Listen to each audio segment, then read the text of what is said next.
Lower back. Kasi may, parang 12 years ago na nag-x-ray ako kasi nagkaano ang sakong ko.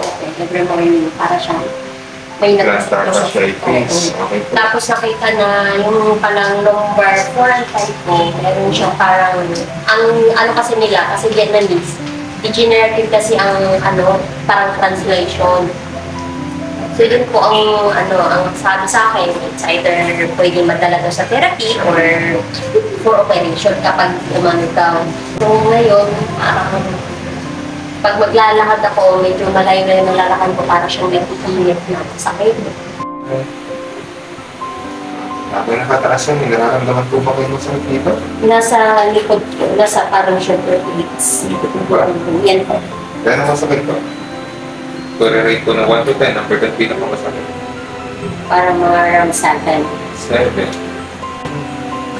Pain? Sa likod pa rin. Dito po? Oo. Yung parting gitna? Gano'ng masakit po yun? Mga 6 lang siya.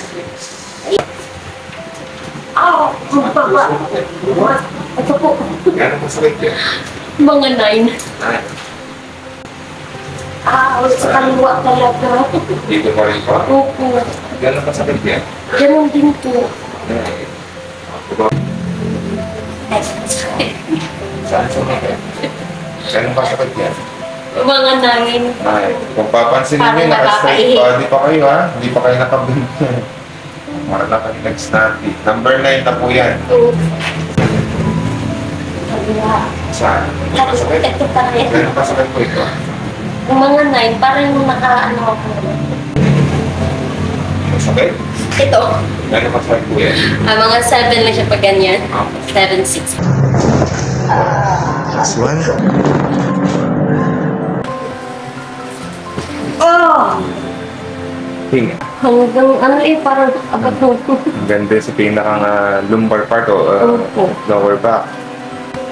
Yung parang yung sa gitna ng shoulder blades.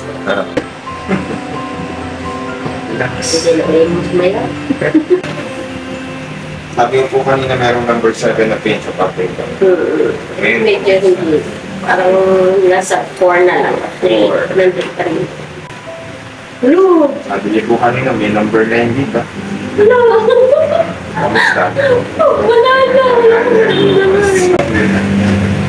Number 9. Sabi niyo po may number 9 din ba?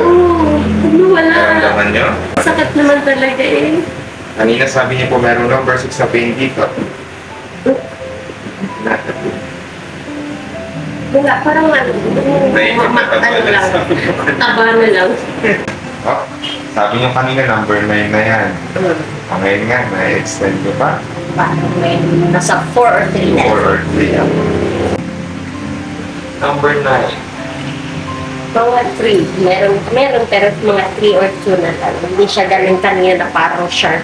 Na sharp yung step. Parang may tumutusok sa loob. Ano po, kanina. O ito, number 7.